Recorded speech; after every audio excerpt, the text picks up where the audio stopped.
हाँ गुरुजी हाँ नमस्ते। हाँ गुरुजी प्रणाम। हाँ, आपका प्रणाम स्वीकार है, आपके प्रणाम। बोलिए बोलिए। जी बहुत दिनों से फोन लगा रहे हैं। अच्छा, आपका व्हाट्सएप नंबर नहीं होगा ना? जी जी, अब हम व्हाट्सएप नंबर दे रहे हैं कि आज इस बच्चे के फोन से लगाया है हाँ और हाँ हाँ हमारा भी नंबर है। हम दो लोग हैं गुरुजी, तो आपसे फुर्सत में हम बात करना चाहते हैं। अभी तो मैं क्लिनिक टाइम पर हूँ। हाँ हाँ, बोलिए तो बोलिए। हाँ, और ये कह रहा था वो आपके उस पे वो भेज रहे हाँ हैं हाँ ऑनलाइन फीस 500 रुपये हम दोनों लोग भेज रहे हैं। हाँ हाँ हाँ, रजिस्टर होना। हाँ हाँ, रजिस्टर होना और दोनों के मोबाइल नंबर भेज देंगे। ठीक है। हाँ ये तो अभी लड़के के फोन से ही हम पैसे भेजेंगे, इसी फोन हाँ से, हाँ, जिस नंबर से। ठीक है। कैसे भी पैसे भेजो, लेकिन वो व्हाट्सएप पे उसका रिसिप्ट लगाओ आप। लेकिन उससे ही पहले एक पहली बात हम ये पूछ रहे हैं, जी आपको सार शब्द का अनुभव हुआ क्या? अनुभूति हुई हुई क्या? जी जी जी, वही है। हाँ जी ऐसा है, देखो, हम रजिस्टर किसको कर लेते हैं? जिसको सार शब्द की जी अनुभूति हो गई हो, या जी जी उस वो रास्ते पर है, या उसका विश्वास हो रहा है कि होगा, तो भी जी हम रजिस्टर कर लेते हैं। क्योंकि रजिस्टर में और लोग ऐसा, लोगों को, बहुत सारे लोगों को ऐसा लगता है कि हम ऐसे रजिस्टर हो जाएंगे पैसा देके, जी और वहाँ फिर जी। कोई गुरुजी मंत्र बिंतर देते होंगे तो नहीं नहीं नहीं नहीं नहीं। यहाँ। जी आपका आपका जो है, हमें ये सब मालूम है। हम कम से कम इसको 6 महीने से आपके सुन रहे हैं। अरे वाह, तो इसमें तो जी सब मैंने बताया हाँ है। माने ये हाँ पद्धति कौन सी हाँ है हमारी? जी ऐसी समझो कि ये वैदिक पद्धति है। जैसे गुरुकुल पहले होते थे ना, जी जी ब्रिटिश टाइम से, फिर वो तो गुरुकुल तो सब खत्म जी कर दिए। जैसे हम कहते हैं कि राम जी की, श्री राम जी भी गुरुकुल में जाया करते थे। श्री कृष्ण जी पहले तो गुरुकुल ही थे। 25 जी बरस तक गुरुकुल में पूरी शिक्षा होती थी, बाद में ही जी वो संसार को लगते थे।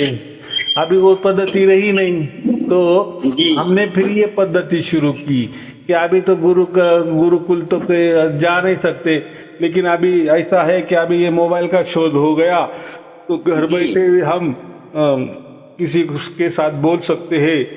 या जैसे आप अब मेरे से बात कर रहे हैं, तो गुरुकुल में भी क्या होता है, गुरुजन सामने होते हैं, वो कहते हैं, बोलते हैं।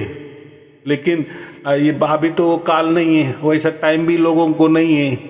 जी। महत्वपूर्ण ऐसा है कि किसी को परमात्मा से न आत्मा से कुछ लेना देना ही नहीं है। ऐसा ही है, सारी दुनिया ऐसी ही है। हाँ, जी वो क्या बोले, कोई खाने की चीज है क्या तो बताओ, पेट पूजा पेट का बोलो।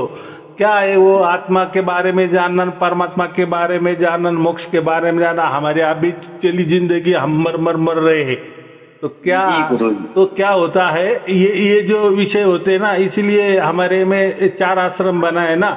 ब्रह्मचारी जी आश्रम 25 बरस तक, ब्रह्मचारी माने अकेले रहना, अकेले जी वेद अध्ययन करना 25 बरस। बाद में फिर शादी वगैरह करना, वो 25 बरस। जी बाद में वो वानप्रस्थ, बाद में लास्ट वाला संन्यास आश्रम। तो ये जो आश्रम की व्यवस्था की है, तो जी वानप्रस्थ आश्रम में ही ये बातें करनी होती है। क्योंकि क्या होता जी है कि हमारा संसार समझो 25 बरस का पूरा हो जाता है, दोनों का भी, और लड़के बड़े हो जाते हैं, तो उस टाइम वो 50 का उन्होंने पकड़ा है, ऐसा समझो। तो 50 जी में तो कम से कम लड़के तो, अभी देखो, अभी जैसे तो पहले कोई नौकरी तो नहीं थी ना, या होगी तो, लेकिन सब कुछ सुजलाम सुफलाम था। खेती बाड़ी होगी, जी कुछ तो भी होगा। माने ऐसा कुछ नहीं कि आदमी 25 बरस का हो जाने के बाद उसको नौकरी की बात तो थी, ऐसा कुछ नहीं। तो वो समझदार हो जाते थे, वो घर गृहस्थी संभालते थे। और ये दोनों बीबी मियाँ फिर वनास, उसको वानप्रस्थ आश्रम क्या था, वान माने वन, जंगल। जी। तो दोनों हाँ फिर हाँ, सही जंगल बात। में चले जाते थे, जी वही रहते थे। आज जैसे आज डर लगता है, वैसे उस टाइम वो डर की कोई बात नहीं होती थी। क्योंकि पूरा जीवन, पूरा गांव की गांव ही जंगल था ना।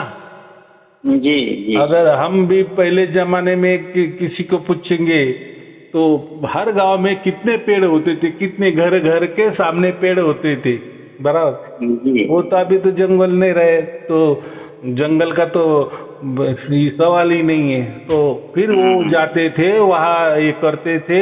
फिर हमारे संसार में क्या अनुभव आया, पहले 25 बरस तो विद्या अध्ययन किया, बाद में प्रैक्टिकली फिर संसार में आ गए। फिर अभी तो विद्या वेदाध्ययन भी हो गया, संसार भी हो गया, फिर उसमें क्या अनुभव है, फिर वो परमात्मा की कोशिश करते थे। तो मुझे इतना ही कहना है कि परमात्मा की राह कब पकड़नी चाहिए, 50 के बाद ही वो पकड़नी चाहिए। क्यों? तो अनुभव आ जाता है ना जीवन में, सचमुच में जीवन ये दुख है, माने जीवन में कैसे ही करो दुख ही आता है, ये तो उसका अनुभव तो होना चाहिए ना। ये गुरु जी 55 साल का हूँ। हाँ, मैं वही बोल रहा, 50 के आप बाहर चले गए ना, तो मुझे इतना ही कहना है। और हमारे जो साथी हैं मदन लाल ठेकेदार, वो 70 साल के हैं, और उनको भी झलक आई है, एक दो बार झलक आई है, तो उन्होंने बताई कि ऐसी झलक आई, तो मैंने कहा यही है। तो वो भी बहुत आगे रहते हैं इन कामों में, बहुत अच्छी तरीके से लगनशीलता से हमसे सत्संग करते रहते हैं, आते बैठते हैं। हाँ, तो लोग बोलते हैं ना कि आप तो बना बनाए लोग ले लेते हो, आपके परिवार में जुड़वा लेते हो। मैं बोला बनवा नहीं, जो भी अभी देखो इनकी उम्र 70 साल हो गए, आपके 55 में है, इसके पहले आपने तो कोई गुरु बिरु की होंगे कि नहीं, बहुत सारे तो आध्यात्म धर्म ग्रंथ तो पढ़े होंगे कि नहीं, माने अनुभव लिया है कि नहीं? जी गुरु जी, जब मैं 13 साल का था तब से मौन साधना से जुड़ा हुआ हूँ। हाँ, और इसके जो गुरु जी थे महोबा वाले, वियोगी जी महाराज, शायद आपने कभी नाम सुना हो, वियोगी जी। हाँ, ठीक। तो ये इतने अच्छे गुरु थे कि मैं क्या बताऊं। हाँ, उन्होंने जो है कभी किसी से कुछ लिया नहीं। हम लोग अगर गुरु पूर्णिमा पे भी कहते थे कि हम आ रहे, गुरु जी बोले क्यों आ रहे हो, किस लिए आ रहे हो, मना करते थे, और ना माला चढ़वाते थे, माला तुरंत लेके तुम्हारे ऊपर डाल देते थे, और किसी से पैसे नहीं लेते थे, ना किसी से फल फूल लेते थे। ले जाओ बेटा, अपना ले जाओ, बस साधना करो और जगत को बताओ, दूसरों को बताओ, उन्होंने ये बतलाया है। तो वो बहुत ही अच्छे त्यागी संत थे, और झोपड़ी में रहा करते थे, और ऐसे ही उनका जीवन चला गया पूरा, सबको बताते। तो उनके बहुत शिष्य हैं, लेकिन वो किसी को शिष्य मानते नहीं थे। वो कहते थे सब भाई भाई का रिश्ता है, और तुम तो साधना करो और दूसरों का हृदय परिवर्तन करो, ये वो बताया करते थे। बस बात यहाँ पर है कि काल की साधना रही है केवल। हाँ, काल की साधना रही है, बस ये है, और कुछ नहीं। ठीक समय पे वो साधना कराते हैं, तो साधना तो बहुत अच्छी है, जिससे भाईचारा बढ़ रहा लोगों में, और सब एकत्रित हो रहे हैं, और सबकी भावनाएं बदल रही हैं। किसी से दान चंदा नहीं लेते हैं हम लोग, किसी से पैसा नहीं लेते हैं, इस तरीके से साधना का प्रचार प्रसार अपने दम पर करते रहते हैं। एकदम बात बराबर कही कि परमात्मा कहीं ऐसा नहीं कहता कि मेरा प्रसार प्रचार करो, पूरी दुनिया में मेरा डंका ये करो, या मेरा कोई झंडा फहराओ। क्या परमात्मा क्यों बोलेगा? और परमात्मा को क्या पड़ी है, परमात्मा की क्या लेना देना है? भाई देखो, आप आपके कर्म आप भुगत रहे हो। आप अगर आप अच्छे करेंगे तो आपका अच्छा होगा, बुरे करेंगे तो बुरा होगा, और वो तो भुगत रहे हैं हम सब कुछ। लेकिन ऐसा है कि वेदों में लिखा है, या जो हम कहते हैं कि जो बड़े बड़े धर्म ग्रंथ हो गए या संत लोग हो गए, वो कहते हैं कि मनुष्य जन्म में हमें एक ही चांस होता है, या मनुष्य जन्म में ही मोक्ष हम प्राप्त कर सकते हैं, अन्य जन्म में तो उसकी कोई खबर भी नहीं रहती, ज्ञान ही नहीं होता। ज्ञान नहीं रहता, क्या सोचेंगे? कोई एक गधा सोचेगा, या एक गौ माता है वो सोचेगी कि मुझे मोक्ष चाहिए, वो तो उनकी भोग योनि है, उनको तो भोगना है, खाना मिला नहीं मिला है, भूखे मरे। तो लेकिन हमारा तो ये मनुष्य जन्म में भोग योनि तो है ही मुख्य रूप से, लेकिन कर्म योनि भी है, माने कर्म भी कर सकते हैं।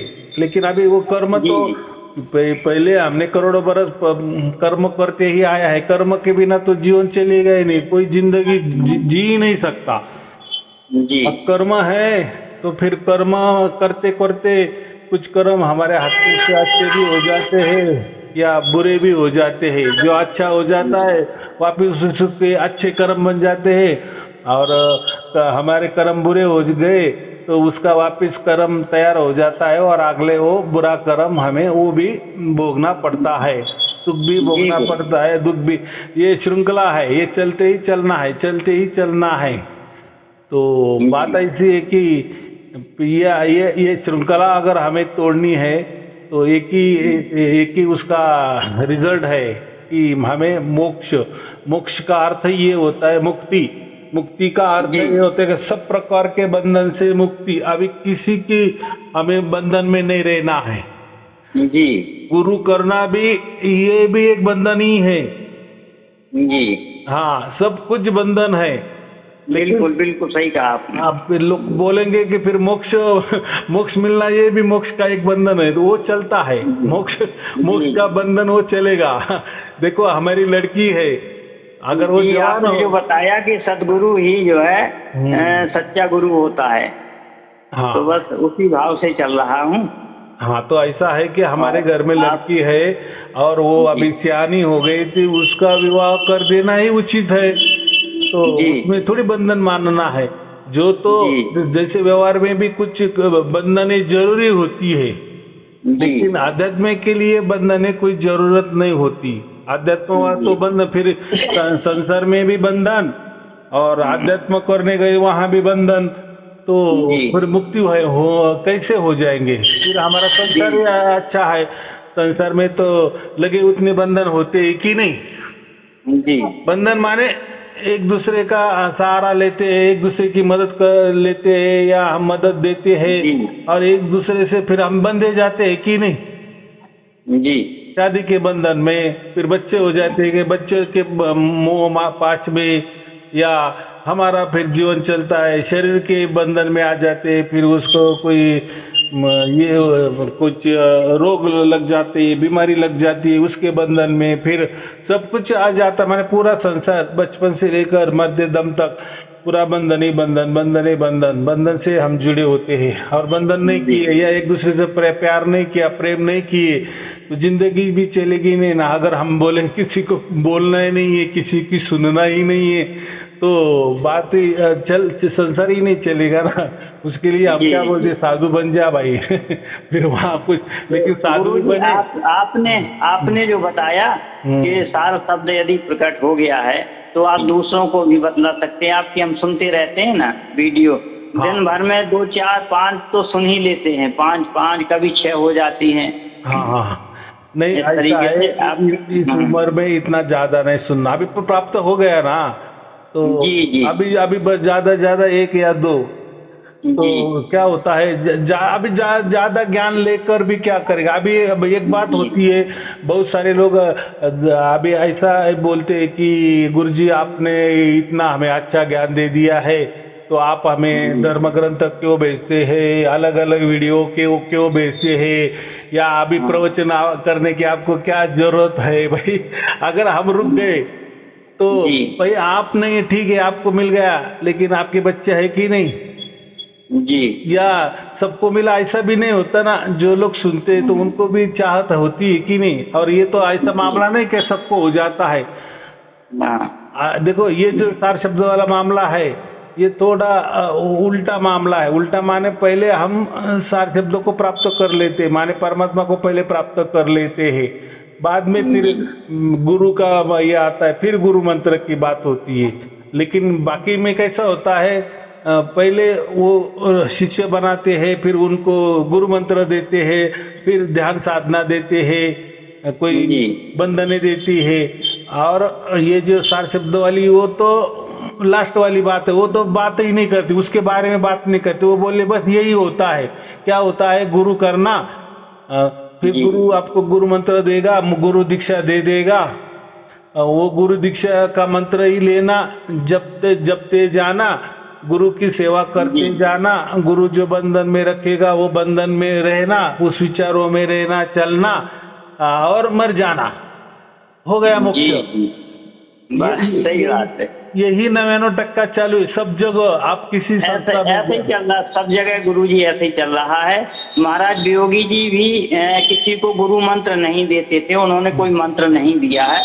वो कहते थे बेटा आत्मसमर्पण करो, 24 घंटे में तुमने क्या किया वो आत्मसमर्पण कराया करते थे।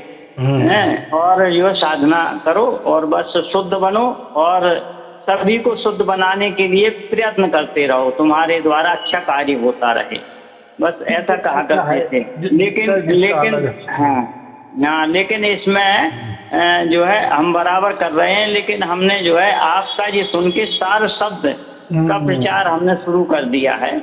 लोगों को बतलाते हैं, आपके ये वीडियो भेजते हैं लोगों को, तो आप भी सुनो, गुरुजी को सुनिए, सुनने के बाद आप पूछिए गुरुजी से क्या है क्या नहीं है, तो वो बतलाएंगे। अगर विश्वास है तो हम बता रहे हैं तुम्हें, वैसा करते चलो और गुरुजी के सत्संग सुनते चलो, बस ये कहते रहते हैं हम लोगों को। बराबर ने आपने जो पहले बात की ना कि हमारे गुरुजी पैसे नहीं लेते, तो जो भी हमसे पहले जुड़ जाते हैं ना, तो हम उसको सब वीडियो की लिंक को भेज देते हैं। कोई धर्म ग्रंथ होते हैं, 2-3 धर्म ग्रंथ भी भेज देते हैं और उनसे कुछ नहीं कहते कि बस ये लिंक है, फेसबुक की लिंक है, यूट्यूब की लिंक है और ये जो धर्म ग्रंथ है ये हमने आपको दिए, उससे हम पैसे नहीं लेते। जब आपको सार शब्द की प्राप्ति हो जाएगी। आपका हम सत्संग सुनते सुनते हमें सब मालूम हो गया कि आप नहीं लेते हैं, लेकिन गुरु दक्षिणा में थोड़ा बहुत तो कुछ देना चाहिए। नहीं बात वाली बात लगता है अपने आप में खाली खाली रहते हैं ना, फिर ऐसा लगता है कि हमने गुरुजी को कुछ दिया ही नहीं, मन में एक शंका रहती है। नहीं भी दिया तो उससे कुछ नहीं होने वाला, लेकिन क्योंकि आप तो इतना बड़ा दे रहे हैं जिसकी कोई कीमत ही नहीं है, अनमोल है ये। हाँ नहीं मैं बताता हूँ ना, समझो। लेकिन आपके पास जो एक मन होता है ना, ये मन ही भूत है, ये मन ही राक्षस है, समझो। आप नहीं दे रहे हो बराबर, गुरुजी नहीं मांग रहा है, आपको सार शब्द की भी प्राप्ति हो गई है और आपने गुरु दक्षिणा भी नहीं दी है, ठीक है, कोई बात नहीं है। लेकिन कभी न कभी एक दिन ऐसा आ जाएगा, एक दिन आपका मन ही आपको बोलेगा यार मैंने तो उनसे सब प्रवचन भी सुन गए, तो जब उन्होंने तो मुझे सब कुछ दे दिया, तो उन्होंने पैसे भी नहीं लिए, बाद में मुझे सारे शब्द प्राप्त हो गए, तब भी उन्होंने गुरु दक्षिणा नहीं ली या मैंने नहीं दी। वो हम तो क्या लेने वाले है ना, उसमें क्या है, जो देगा वो उसका लेंगे, नहीं देगा उसका भला, देगा उसका भला, लेकिन उसने नहीं दिए, समझो उसका एक क्या इसमें क्या देना है, हमारा बाप हमको मिल गया तो उसमें क्या है। चलो वो भी एक बात बराबर है, क्योंकि मैंने तो आपको कोई सार शब्द नहीं दिया है, वो तो आपके भाग्य से परमात्मा ने आपको वो बख्शिशी परमात्मा के द्वारा मिल गई है, उसमें तो मेरा तो कुछ लेना देना ही नहीं है। मैं खामखा क्यों गुरु दक्षिणा माने गुरुजी को गुरु दक्षिणा क्यों देना है, उन्होंने क्या कर दिए, क्या वो हम मनुष्य है तो मनुष्य जीवन के लिए किसी संत ने थोड़ा ऐसा भी कर दिए, उपकार कर दिए, तो उसमें क्या बात बराबर है, उनकी बात एकदम बराबर है कि हमें सारी गुरुजी। लेकिन आपने गुरुजी इतना बड़ा भेद बताया, उसकी पहचान दी, आपने भेद दिया है, नहीं तो मैंने अभी तक जाने कितने 3 साल से जाने कितने गुरुओं के सत्संग सुन डाले जे मतलब तत्वदर्शी गुरुओं के, लेकिन मैं उनकी बोली भाषा से ही समझ लेता था कि ये कितनी गहराई में है। हाँ नहीं मैं उनकी सुन के और उनकी सिम्टमोलॉजी से, उनके लक्षण से मुझे पता चल जाता था कि ये कितनी गहरे पानी में है। नहीं मैं उनकी बात कर रहा हूँ जो ऐसा सोचते हैं कि इन्होंने क्या किए। एक तो एक देव संतों के नातों से उन्होंने प्रवचन दे दिए और हमारा भाग्य जग गया और हमें वो मिल गया, तो उन्हें क्या गुरु दक्षिणा देना, बात बराबर है उनकी भी। मैं अभी आगे बोल रहा हूँ, इसके आगे क्या होता है, ठीक है। आपने 1 रुपए भी नहीं दिया है, गुरु दक्षिणा दे दिए, कोई जरूरत नहीं है, कोई आप गुरु मांगेगा नहीं है या कोई गुरु की नाराजगी नहीं है, लेकिन ये आपका मन है वो तो आपके पास है बराबर। कुछ दिन जाने के बाद आपका मन ही बोलेगा यार मैंने कितना धोखाधड़ी की, मुझे तो मोक्ष मिल गया, लेकिन वो मोक्ष उनके द्वारा, उनके कुछ तो भी मार्गदर्शन से मुझे मिल गया ना, यार मैं कितना मानो खुद को इतना कोसेगा और अभी तो मेरा टाइम जाने का टाइम आ गया, लेकिन मैंने जो ये नहीं करना था, थोड़ा मैंने दे दिया होता तो क्या जाता मेरा, लेकिन मैं किस अहंकार में आ गया। अगर मुझे इतना बड़ा परमात्मा मिल गया तो भी मैंने मेरा जो स्वभाव है वो नहीं छोड़ा, तो वही दुखी होगा कि नहीं, मन में मन, ऐसा मुझे कहना है। तो ये मन के, हम क्या बोलते हैं, मन के जो स्वभाव है, मन के खुशी के लिए दे देना चाहिए, ऐसा रहता है। बाकी उसमें कोई इतना रॉकेट साइंस नहीं है कि देना ही चाहिए, ऐसा कुछ नहीं। लेकिन हमारा मन ही बारंबार बोल, क्या होता है फिर आपसे कोई निष्काम कर्म ही नहीं होता ना, आपको परमात्मा मिल गया वो तो आपका तो हक, आपका हक है। आप मनुष्य जन्म में आए हो तो आपको मिलने वाला ही था, समझो, आपके भाग्य से, आपके कर्म से, आपके प्रारब्ध से, और वो आपको मिल भी गया है। उसमें तो हमारा तो कोई रोल नहीं है। लेकिन ऐसा है कि हमारा फिर हमने मरते दम तक क्या निष्काम कर्म किया, तो आप गुरु दक्षिणा देते हो, वो एक निष्काम कर्म ही है ना जी। देखो आप लोगों को देते हो इसलिए ये सब कारोबार चल रहा है, बराबर जी। और ऐसा भी नहीं है कि आप देंगे नहीं तो कारोबार बंद हो जाएगा, ऐसा भी नहीं। सब सुविधा उन्होंने कर दी है, और सब एक जैसे लोग नहीं होते ना जी जी, सब एक जैसे लोग नहीं होते। इसमें तो ऐसे लोग हैं बहुत सारे कि उनको अभी तक प्राप्त भी नहीं हुआ लेकिन तो भी जुड़ गए हैं। देखो हमारे साथी जो मदन भैया हैं, हाँ, वो जाने कितने दिनों से टिके, एक हफ्ते से, कि गुरुजी की दक्षिणा भिजवाइए, आप लोग कुछ थोड़ा सा बार बार फोन लगाइए। तो हम कई दिनों से लगा रहे हैं, ट्रायल कर रहे हैं। और हाँ बराबर है, वो क्यों नहीं उठाया जाता। आप रजिस्टर वो जो आपका नंबर आता है ना, अगर जो रजिस्टर तो हो जाता है, फिर उसका हम नाम लिख देते हैं ना, फिर ऐसा नाम वाला आ गया सामने तो हम बोलते कि हाँ हमारा परिवार का ही भी है, माने हमसे ये जुड़ा हुआ है, फिर उसका ही हम उठाते हैं।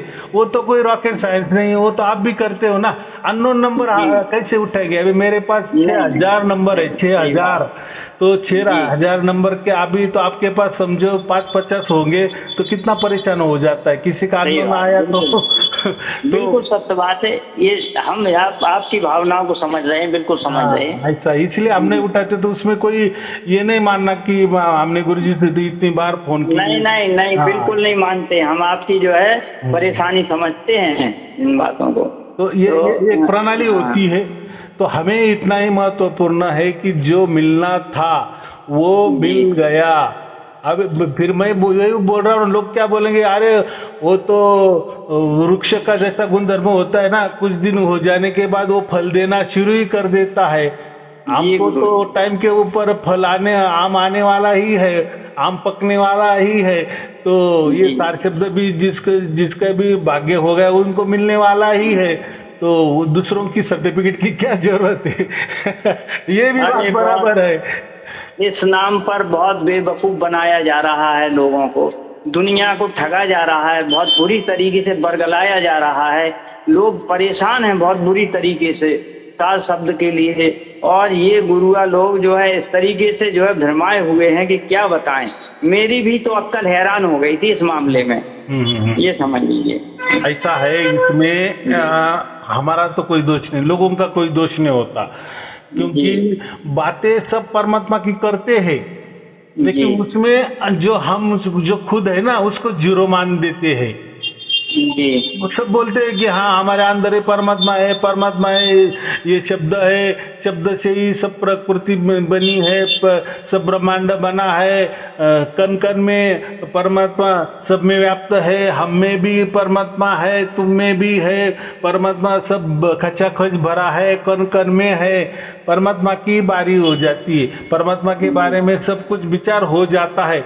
लेकिन उस विचारों में आप देखो, किसी का भी सत्संग सुनो, उसमें खुद को उसने कभी समझा ही नहीं कि मैं आत्मा हूँ या जीवात्मा हूँ या मुझे परमात्मा को पाना है, ये बात नहीं होती। वहाँ डायरेक्ट बात क्या होती है, हाँ ऐसा ऐसा परमात्मा होता है, वो कण कण में होता है, सबके अंदर होता है, सबके हृदय में हो जाता, वो प्राप्त हो, माने वो होता है और उसको ही प्राप्त करना है। और लेकिन कौन प्राप्त करने वाला है, उसके ऊपर वो जीरो कर देते हैं और बस परमात्मा प्राप्त हो जाता है।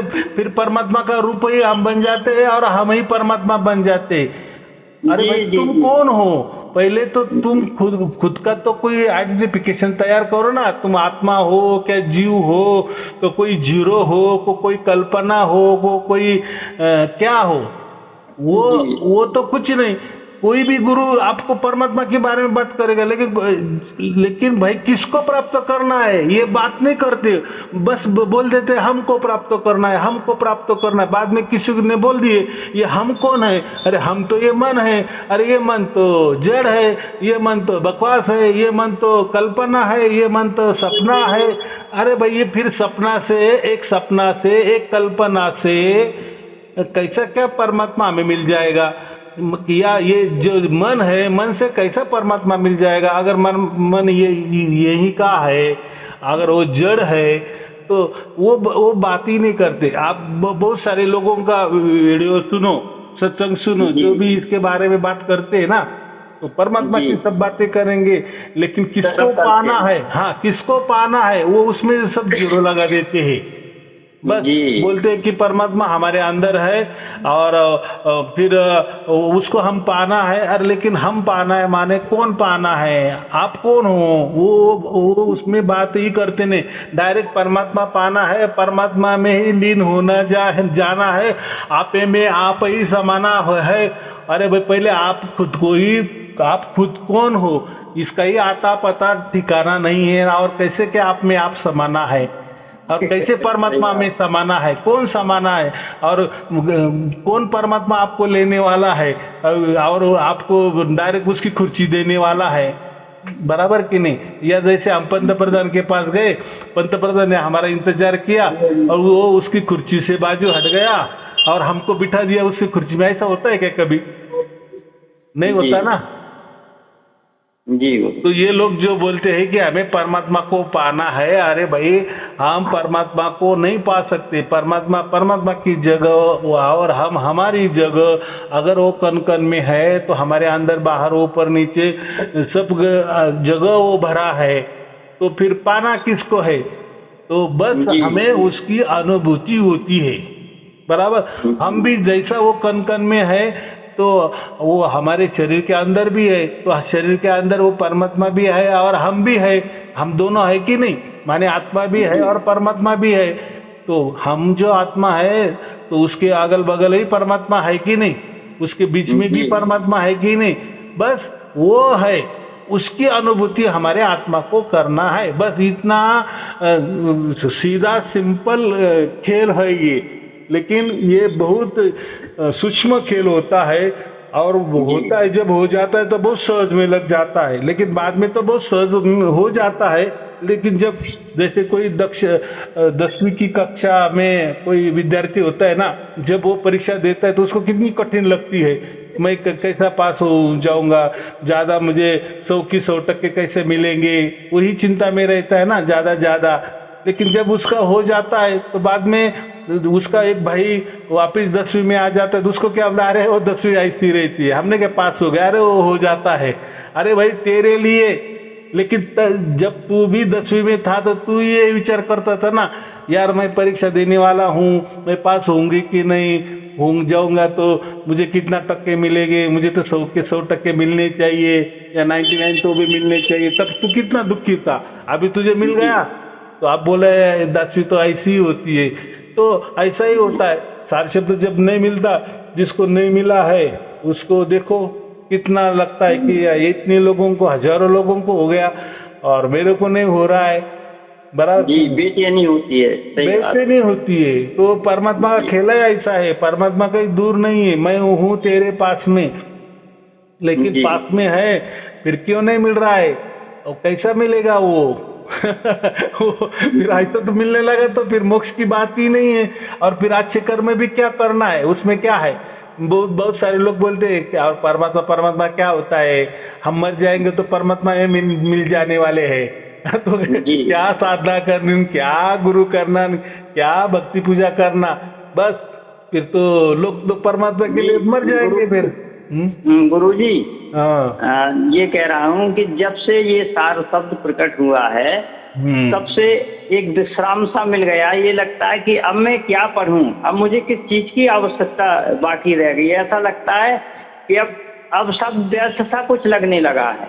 अब मैं क्या पढ़ूं और क्या ना करूं, क्योंकि जो सबसे मुख्य चीज थी वह मुझे स्वयं खींच रही है। तो मैं क्या इन चीजों को पढ़ूं, क्या करूं? अब सब वैराग्य आ जाता है, वो डिफॉल्ट आ जाता है। जिसको भी सार शब्द प्राप्त हो जाता है, अभी उसको ऐसा लगता है कि जिसको नहीं मिला वो उसकी तरफ देखता है, यार मुझे तो मिल गया, तुझे नहीं मिल रहा है, चलो ठीक है। हम प्राणी मात्र देखते हैं जिनको नहीं मिला है, या बहुत सारे लोग देखते हैं, फिर लोग कहाँ नहीं जा रहे, कैसे कैसे भजन कर रहे, कैसे कैसे पूजन कर रहे, किसके लिए कर रहे, वो भी उनको मालूम नहीं। मैं तो कहता हूँ ना, जो प्रवचन में लोग जाते हैं ना, 100 में के 100 लोग पकड़ो और उनको पूछो, आप जो प्रवचन सुनने आ रहे हैं, आ गए हो, ये किस लिए आ गए हो? तो किसी का भी उसमें ये नहीं कहेंगे कि हम परमात्मा प्राप्ति के लिए आए या मोक्ष के लिए आए। उनको वो पता ही नहीं। वो बोलेगा नहीं नहीं, ये इतने लोग आए तो इनका कुछ तो भी अच्छा हुआ होगा, तो मेरा तो बहुत बुरा हाल है, तो मेरा भी अच्छा हो जाएगा, इसी हिसाब से मैं भी आया हूँ। तो आज और गुरु भी पूछता नहीं ना, और गुरु भी कभी मोक्ष के बारे में बात करता नहीं, परमात्मा के बारे में बात नहीं करता। वो गुरु तो इसमें उलझा हुआ है कि कबीर साहिब ही परमात्मा है। ठीक है, बस कबीर साहिब ही परमात्मा है, बस इसके ऊपर ही तो बहस चल रही है, सब कुछ क्या तमाशा चल रहा है। ठीक है ठीक है ठीक है, परमात्मा है, कबीर साहिब परमात्मा है, पर ब्रह्म के ऊपर पार ब्रह्म है, और पार ब्रह्म पूर्ण ब्रह्म है, पूर्ण ब्रह्म ही परमात्मा है, और वही परमात्मा कबीर जी है। यहाँ लिखा है, वहाँ लिखा है, चलो सब जगह लिखा है, पूरा वेद भरा है, कबीर साहिब से भरा है। इससे क्या होने वाला है? जी क्या ऐसे हम नाचेंगे? कबीर साहिब वेदों में भी है, पुराणों भी में है, कन कन में है, यहाँ है, वहाँ है। तो इससे कबीर साहिब अगर उनको परमात्मा भी कह दिए तो वो आपको प्राप्त हो जाएंगे, आपको मिल जाएंगे, या उससे मोक्ष हो जाएगा, मिल जाएगा? ये लोग उनको ये पूछते नहीं है। इससे बहस चल रही है कि नहीं नहीं कबीर साहिब परमात्मा है कि नहीं, कबीर साहिब परमात्मा है कि नहीं। मैं तो क्या कहता हूँ भाई, हाँ है, कबीर साहिब ही परमात्मा है, पर ब्रह्म के ऊपर पार ब्रह्म के ऊपर पूर्ण ब्रह्म परमात्मा कबीर साहिब है। ये अब हम मान रहे हैं, वेदों में भी है, पुराणों में भी है, सब धर्म ग्रंथ में कबीर साहिब ही परमात्मा ऐसा लिखा है, हम मान रहे हैं। लेकिन इस मानने से क्या होने वाला है? क्या इस मानने से हमें मोक्ष होने वाला है, हमें मोक्ष मिलने वाला है, या कबीर साहिब प्रकट होने वाले हैं? वो उसके बारे में कुछ बोलते नहीं, बस कबीर साहिब ही परमात्मा है। अरे हम कहाँ नहीं मान रहे है ना बाबा, लेकिन उससे क्या होने वाला? आप क्यों जोर जबरदस्ती लोगों के कनपट्टी पे बंदूक रख रहे हो, तलवार लेके घूम रहे हो कि बोलो कबीर साहिब ही परमात्मा है? तो क्या चल रहा है मुझे ये नहीं समझ रहा है।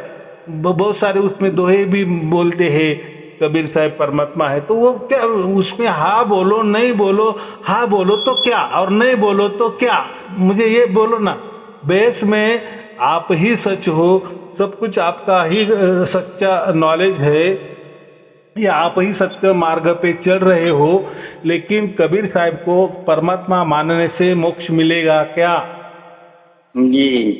तो अब उसके बारे में तो कुछ नहीं बोलते, बस परमात्मा मानो, बस परमात्मा मानो। तो फिर उनका यही उद्देश्य होता है। एक बार कबीर साहिब के ऊपर परमात्मा का ठप्पा लग गया। भाई कबीर साहब जी ने तो यही कहा बीजक में, जो लिखा है कि बिना सार शब्द जाने बिना है, उनका मेरे बिना सात शब्द के कोई पार नहीं उतर सकता है, मोक्ष नहीं हो सकता है। तो बस सात शब्द को प्राप्त करने के लिए साधना या गुरु जी का सहारा ही लेना है। आप सच्चा गुरु कहाँ मिलता है ये बड़ा मुश्किल हो गया है, तो आप बड़ी मुश्किल में मिले हो। अभी आपने अभी क्या कहा कि कबीर साहब ने क्या कहा कि सात शब्द मिलने से ही आपको मोक्ष मिलने वाला है जी। लेकिन अगर ऐसा कबीर साहब ने कहा कि मोक्ष होगी कि कुछ बात नहीं है, बस मैं हूँ ये मानने से आपको मोक्ष हो जाएगा, ऐसा कहा है क्या? नहीं, उन्होंने सात शब्द की बात ही नहीं करनी थी।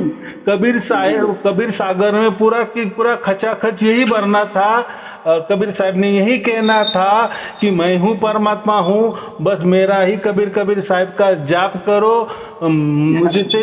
मुझे मेरा ही जाप करो, मेरी पूजा आरती करो, मेरी ही मान बढ़ाई करो और मेरा ही प्रसार प्रचार करो, बस आपको मोक्ष हो जाएगा। ऐसा कहीं लिखा है क्या कहीं? नहीं। तो फिर वो गलत लिख दिया ना कि कबीर साहब कहे कि सारे शब्द बिना मुक्ति नहीं होगी। जी, मैंने अनुराग सागर भी पूरी पढ़ ली थी, अनुराग सागर, तो मुझे भी ज़्यादा नहीं जमी, उसमें कुछ तो बहुत अच्छा समझ में आया, लेकिन फिर भी जो है ये समझ में आ गया कि काल के परे परमात्मा है, निर्गुण सरगुण के परे परमात्मा है, जो आप कहते हैं बिल्कुल सत्य है। काल के परे माने समय के परे। देखो ये पूरा संसार समय के अंदर आता है, काल के अंदर आता है, माने सबके ऊपर टाइमिंग है ना। जी जी। कोई वृक्ष हो उसको भी टाइमिंग है, हम भी है, हमको भी काल ने घेरा है कि नहीं, माने हमारा कभी न कभी मृत्यु होने वाला है कि नहीं, हमारा कोई उम्र है कि नहीं, इसको हम काल कहेंगे ना। कोई जीव जंतु हो वो भी काल के दायरे में, माने समय है कि नहीं, उसको उम्र का समय है क्या, उसको हम काल कहते हैं। बाकी क्या होता है, काल माने कोई हालत थोड़ी बदले, काल माने समय कि ये समय के अंदर ये पूरा जो ब्रह्मांड है ये पूरा काल के समय में, ये माने समय के अंदर में आता है। माने काल भी कभी न कभी रहता है और कभी न कभी उसका भी नाश हो जाता है, वापिस उसका निर्माण हो जाता है, कुछ देर के लिए रहता है और कुछ टाइम बाद में उसका भी नाश हो जाता है। माने काल, जहाँ भी सत्व रज तम आए वो काल, जहाँ भी जन्म आए, कुछ उसका पालना आए, बाद में उसका मृत्यु आए, नाश होना आए, उसका मतलब क्या है, काल। यही तो काल होता है।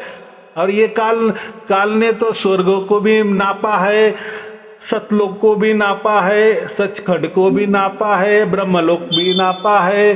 काल के दायरे में वैकुंठ भी आ जाता है, ब्रह्मलोक भी आ जाता है, सब लोकांतर 14 भुवन 21 भुवन क्या नहीं ये सब काल के अंदर आते हैं, बराबर की। लेकिन परमात्मा क्या कहते हैं, मैं कालातीत हूँ। कालातीत माने वहाँ ये समय की बातें नहीं, वहाँ समय नहीं, बस माने हाँ, माने अनंत काल के लिए आप वहां जाने वाले हो, माने आपको वापिस कभी जन्म मरण के चक्कर में आप आएंगे नहीं, उसका वो मतलब है। माने मैं आपको वो जगह, मैं ऐसी जगह रहता हूँ, माने उसकी जगह तो कन कन में है, लेकिन उन्होंने वो बताया है कि चलो ये तो ब्रह्मांड आप सब कुछ देख रहे हो आंखों से, लेकिन मैं क्या ये ब्रह्मांड क्या कुछ अंदर नहीं रहता, या कोई 21 भुवन में नहीं रहता, या कोई 14 लोक में नहीं रहता, या नहीं मैं पाताल में रहता, ना मैं स्वर्ग में, ना वैकुंठ में, ना सतलोक में, ये बात ही नहीं। वहाँ लोकांतर की, ब्रह्मांडों की, रहने की, खाने पीने की, कोई आकार उकारों की ये बात ही नहीं। ये तो सब ब्रह्मांड में चलता है ना जी। ये आकार उकार का जो मामला है ये सब ब्रह्मांडों में चलता है, लोकांतर वाला। लेकिन मेरा ही वहाँ ऐसा है कि वहाँ कोई लोकांतर नहीं है, बराबर। तो हम कहते हैं ना कि जो एक बंदा रुपया परमात्मा को मान लिए तो उसमें ये 30%, 30% ये ब्रह्मांड है, बराबर। और जो फिर जो ये शेष रह गया 70%, तो 70% जो शेष है वो वहाँ भी परमात्मा है, बराबर। लेकिन ये जो 30% है इसमें ही ये सब कुछ लोकांतर है। फिर इसमें सतलोक भी आ गया, सचखंड भी आ गया, ब्रह्मलोक भी आ गया, वैकुंठ आ गया, गोलोक आ गया, तालोक आ गया, जहाँ क्या क्या लोक है सब लोक आ गया। लेकिन उनके यहाँ जहाँ प्योर परमात्मा है, पूर्ण रूप से परमात्मा है, वो कोई फिर वहाँ कोई आकर वाकर की बात नहीं है। लेकिन वो जो स्पेस है, वो जो जगह है, वो वहाँ हमें जाना है, हम आत्माओं को जाना है, और फिर वहाँ फिर हम ये जन्म मरण के चक्कर में नहीं आएंगे। और वो जो स्पेस है, वो जो वातावरण है, वो जो ठिकाना है, तो वहाँ बस आनंद ही आनंद है, आनंद ही आनंद है, वो दुनिया ही अलग है। बराबर। ये तो वेदों में जो लिखा है वो मैं वर्णन कर रहा हूँ। और ये जो धर्म ग्रंथ लिखे हुए होते हैं, जो धर्म होते हैं, इसमें जहाँ भी जो ऐसी कुछ बातें लिखी होती है, तो वहाँ सब कुछ आकारों वाली दुनिया ही लिखते हैं ना, कि चलो वहाँ ऐसा कुछ लोक होगा, फिर राजा जैसा कोई परमात्मा होगा, उसकी भी 2 आँख होगी, उसको भी हाथ होगे, पैर होगे, हमारा मनुष्य जैसा ही दिखने वाला होगा। ये बातें सब ब्रह्मांड वाली बात आ गई। लेकिन परमात्मा खुद कह रहे कि मैं ऐसी जगह हो कालातीत हूँ। बराबर। तो ऐसा कोई लोक नहीं कि उसमें भी कोई लोग बोलते हैं कि नहीं नहीं वो तो ब्रह्मलोक परमात्मा का लोक है, सतलोक परमात्मा का लोक है। भाई अगर परमात्मा का कोई लोकांतर हो ही नहीं सकता, लोकांतर ये सब ब्रह्मांड वाली बात है, वहाँ वो ये बात ही नहीं है। अगर वहाँ वो बात है तो फिर आपका परमात्मा सगुन कैसा क्या है वहाँ। बराबर। फिर वहाँ राजा भी है, संत लोग भी वहाँ सेवा कर रहे, लोग सब जो महापुरुष है वो सब वहाँ रहते हैं, ऐसे है ना, कोई दिव्य आत्मे वहाँ रहते हैं, या हम भी वहाँ जाना है। तो भाई ये जो हम तुम ये ऐसा वैसा जो दिखने वाला या समझने वाला कोई प्रकाश वाली बात है, या कोई आकारों वाली बात है, कोई दिव्य बातें है, कोई वृक्ष होंगे वहाँ, अगर कुछ झाड़ी होगी, अपना जो क्या बोलते हैं पर्वतें होंगे, कोई दूध की नदियाँ होगी, ये सब प्राकृतिक वाले मामला है ना जी। ये सब ब्रह्मांड वाला मामला है। परमात्मा वाले मामले में ये बात ही नहीं है, आकार वकार दुनिया नहीं, वो सब अदर है। अदर माने एक ब्रह्मांड है, ये जो पूरा ब्रह्मांड में जो चल रहा है उसके विपरीत उसको अदर कहते हैं, वो अलग ठिकाना है। बराबर। उसमें वो कोई ऐसा जमीन पर पाँव रखने वाली बात नहीं होती, वो अलग ही बात होती है और अलग ही जगह होती है। वेदों में स्पष्ट लिख दिया है। लेकिन बाद में के जो धर्म ग्रंथ निकले तो उन्होंने ये लोकांतर की बात की है कि नहीं नहीं, आप कबीर साहब को मानेंगे तो आप सतलोक में जाएंगे, आप कृष्ण जी को मानेंगे तो आप गोलोक में जाएंगे, आप विष्णु जी को मानेंगे तो आप वैकुंठ में जाएंगे। ऐसा ही है ना जी। और जैसी जिद हम कर रहे हैं कि कबीर साहिब ही परमात्मा है, ऐसी जिद श्री कृष्ण वाले कर रहे कि श्री कृष्ण ही श्री कृष्ण है। बस श्री कृष्ण से ही विष्णु पैदा हो गया है और विष्णु से ही शिव पैदा हो गया है। देखो माने उन्होंने क्या कर दिए, कृष्ण संप्रदाय वाले जो है, वैष्णव संप्रदाय वाले, उन्होंने यहाँ क्या लिख दिया, और अभी की भक्ति वाले लोग मैं कह रहा हूँ, उन्होंने श्री कृष्ण को ही सबसे बड़ा कह दिया है। सब धर्म ग्रंथ भरे की भरे है, श्री कृष्ण जी ही भरे, पूरे पुराण श्री कृष्ण जी से भरे, श्री कृष्ण जी से सब कुछ उत्पन्न हो गए। तो ये बात होती है, जैसे हम कहते हैं ना कबीर जी सर्वोच्च है, वैसे वो बोलते हैं श्री कृष्ण जी सर्वोच्च है। विष्णु पुराण उठाया तो उसमें विष्णु जी ही सबसे बड़े हैं। शिव पुराण उठाया तो सबसे शिव ही सर्वोच्च है। देवी पुराण उठाया तो देवी ही सबसे सर्वोच्च है। तो वो भी जाने तो जो गुरु है, गुरु होता है ना हर मास का, तो वो जो शिष्य होते हैं ना, वो भी अपने गुरु को सर्वोच्च मानते हैं कि नहीं नहीं हमारा गुरु ही परमात्मा है। बोलो अभी तुम तो क्या कबीर साहब की बात कर रहे हो, क्या कृष्ण जी की बात करे, विष्णु जी की बात करे, शिव जी की बात करे, हमारा जो गुरु है ना, गुरु वही साक्षात परब्रह्म है। बोलो। तो ऐसा है कि अभी क्या कहना, क्या और लिखा भी है ना, और सचमुच में धर्म ग्रंथ में लिखा, लेकिन ये सब पुराने वाली बात है। पुरान काल जो है ना, इसमें ही ये सब गड़बड़ गोंदल है। जो सगुन वाली जो भक्ति पूजा जहाँ भी आ गया, सब भक्ति मार्ग में ही पूजा अर्चा आती है ना, मूर्ति पूजा आती है। तो ये सब बातें, ये सब गड़बड़ घोटाला, मनुष्य जैसा परमात्मा, ये सब भक्ति वाला मार्ग है। और ये भक्ति वाला मार्ग आप भी ऐसा समझो 2-1 हजार बरस के यहाँ आगे पीछे हो गया है। लेकिन उसके पहले वो भक्ति वाला मार्ग नहीं था, सब ज्ञान वाला मार्ग था। बराबर। ये जो भक्ति वाला मार्ग समझो जैन धर्म के बाद में या बौद्ध धर्म के बाद में ही शुरू हो गया ज्यादा। लेकिन महाभारत काल में वो भक्तिमाला मार्ग नहीं था। महाभारत में आपको कोई मंदिर नहीं दिखेगा, कोई किसको पूजा करने वाले नहीं दिखेंगे। बराबर। रामायण में भी है क्या कोई मंदिर की बात है क्या, कोई शिवालय की बात है क्या? इन्होंने तो घुसा दिए कि रामेश्वर में तो ये राम जी ने वो पिंडी तैयार की है जो जिसको हम रामेश्वर कहते हैं। ये तो बाद में एक कथा कहानी बन गई है, बहुत कथा कहानी बना दी गई। माने ये पुरानों का काल है, पुरानों में ही कथा कहानी होती है। ना कोई विष्णु होता है, ना कोई शंकर जी होता है, शिव जी होता है, ना ब्रह्मा जी होता है। वो तो एक बोलने के लिए, कहने के लिए कथा कहानी, जैसे बच्चों को हम छोटे बच्चों को सोने के लिए जैसे कथा कहानी बताते हैं ना, कुछ भी बताना उसमें क्या है, बच्चों को कितना ज्ञान होता है कुछ भी बताए जाने का। वैसे ये पुराणों में कथा कहानी बता दी है, लेकिन वो कथा कहानी के जो पात्र है ना, लोगों ने उसको सच मान लिया। जैसे ब्रह्मा जी का पात्र, विष्णु जी का पात्र, शिव जी का पात्र। भाई वो टाइम थे, आप कहाँ गए? अब क्यों शिव जी काम नहीं कर रहे, ब्रह्मा जी काम नहीं कर रहे, विष्णु जी की वो चक्रधारा क्यों नहीं चल रही है? या चलो उसके बाद में भी वो लोग पर्वत उठाते थे, ये करते थे, वो करते थे। आज कोई आदमी क्यों नहीं पर्वत उठा रहा है? तो माने अगर पहले सब देवी देवता थे, पहले बहुत स्ट्रांग देवी देवता थे, ताकतवर थे, तो देवी देवता तो कभी नाश नहीं होता ना।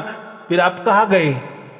सही तो बात ऐसी है ना। तो ये सब बकवास वाली बात होती है। लेकिन अभी चलो लोग मान, और ये सब मान्यता ये गुरुआ लोग देते हैं। सचमुच में लोगों को कुछ मालूम नहीं होता।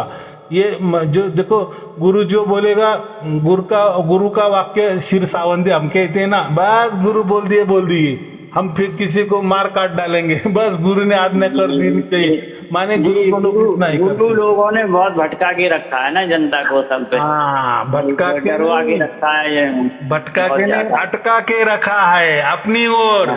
अरे मुझे परमात्मा घोषित करो, लोगों को बोलो कि मैं परमात्मा का अवतार हूँ, बस श्री कृष्ण जी का अवतार हूँ, विष्णु जी का अवतार हूँ, शिव जी का अवतार हूँ, या कोई कबीर से बोलो कबीर जी का अवतार हूँ। ऐसा लोगों को कहो। ये गुरु लोगों ने ऐसे सब ये देवी देवता है ना बांट लिए हैं किसी ने शंकर बांट लिया, विष्णु बांट लिया, किसी ने हनुमान जी को भी बांट लिया है तो ये घटना होने वाली है। लेकिन इससे परे तो ये जो है ना मंत्र तंत्र वाली, जो कर्म कांड वाली बात, ये सब पुराणों से निकली है। और ये लोग बोलते हैं कि नहीं ये मंत्र ले लो, गुरु मंत्र ले लो, गुरु दीक्षा वाला मंत्र ले लो और आपको मोक्ष हो जाएगा। तो उससे कोई सार शब्द नहीं मिलने वाला और उसको कोई मोक्ष होने वाला नहीं है। बाद में हाँ, अगर आपको सार शब्द की प्राप्ति हो गई, आपका मोक्ष निश्चित हो जाने के बाद आप बाकी मंत्र भी जप लिए तो ठीक है, उससे तो अभी तो आपको कोई प्राप्ति करनी नहीं है, क्योंकि आपको तो सार शब्द प्राप्त हो गया है। ठीक है, आपके संसार के लिए, बाल बच्चों के लिए, या थोड़ा सत्कर्म उससे अगर हो रहा है, या किसी का भला हो रहा है तो उसके लिए ठीक है, वो कोई व्यर्थ जाने वाली बात नहीं होती। लेकिन उसी नाम से कि यही मंत्र से आपको मोक्ष हो जाएगा, तो ये गलत है। या सार शब्द ही मंत्र होता है, ये बात गलत है। बराबर। कोई मंत्र, जो भी मंत्र होगा, फिर हाथों से जपने वाला हो, माला से जपने वाला हो, मुख से बोलने वाला हो, या नाक से जपा करने वाला हो, या स्मरण में रखने वाला हो, तो ये मंत्र तैयार हो गए हैं। यही के ही किसी ने तो भी तैयार किए हैं। उसका अर्थ बहुत कुछ अच्छा भी हुआ होगा, लेकिन ये मनुष्य निर्मित है, ये मानव निर्मित है। बिल्कुल बिल्कुल। तो मनुष्य खुद ब खुद नाशवान है, तो उसने जो भी तैयार किया तो वो नाशवान ही होगा कि नहीं? सब नाशवान है। सही बात। मनुष्य ने बिल्डिंग तैयार की है, लेकिन मनुष्य नाशवान तो बिल्डिंग भी नाशवान है कि नहीं? कभी न कभी उसकी भी 100-200 साल में वो भी ढह जाएगी कि नहीं?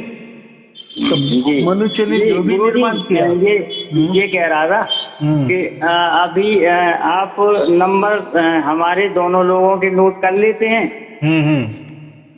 हमारा 62 60 88 21 47।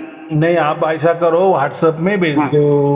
अच्छा, व्हाट्सएप पे भेज दें आपके हाँ, नंबर पे। देखो, दोनों लोगों की, मदन लाल भैया ग्वालियर और सर्विस कुमार गोस्वामी ग्वालियर। हाँ ठीक है, तो आप जैसे बोलेंगे, जैसे आप हट जाएंगे तो बाद में मुझे 100-200 व्हाट्सएप चलेंगे, तो फिर आपका ये, तो आप जब व्हाट्सएप खोलेंगे तो उसमें सब कुछ लिखो, बराबर, कि अभी हमारा फोन हो गया था, उसमें हमने बोला था कि ये हमारे ऐसा है, बराबर। तो मैंने आपको चेक किया कि आप सचमुच रजिस्टर होना चाह रहे हो, आपके मन से हो रहे हो ना, ये मुझे, क्योंकि जो भी हम करेंगे तो देखो हम एक परिवार में शामिल हो रहे हैं, एक परमात्मा के परिवार में हम शामिल हो रहे हैं, संत परिवार में हम शामिल हो रहे हैं, तो चेक करना जरूरी है, बराबर। ऐसी कैटेगरी सबके लिए लगेगी, ऐसे नियम सबके लिए लगेंगे, ऐसा होता है, बराबर। चलो, और कोई पूछना है? हाँ जी गुरुजी, बस यही कहना चाह रहा था। और क्या है, अभी मैं क्लिनिक पर हूँ, छोटा सा अपना डॉक्टर हूँ मैं। ठीक है। हाँ, तो क्लिनिक चला रहा हूँ। कोई बात नहीं, अभी हमारी बहुत सारी बात भी हो गई है, सब कुछ आपको समझ में आ गया है। चलो ठीक है, आपको और आपके परिवार के लिए शुभ आशीर्वाद, मंगल आशीर्वाद, सत साहेब जी।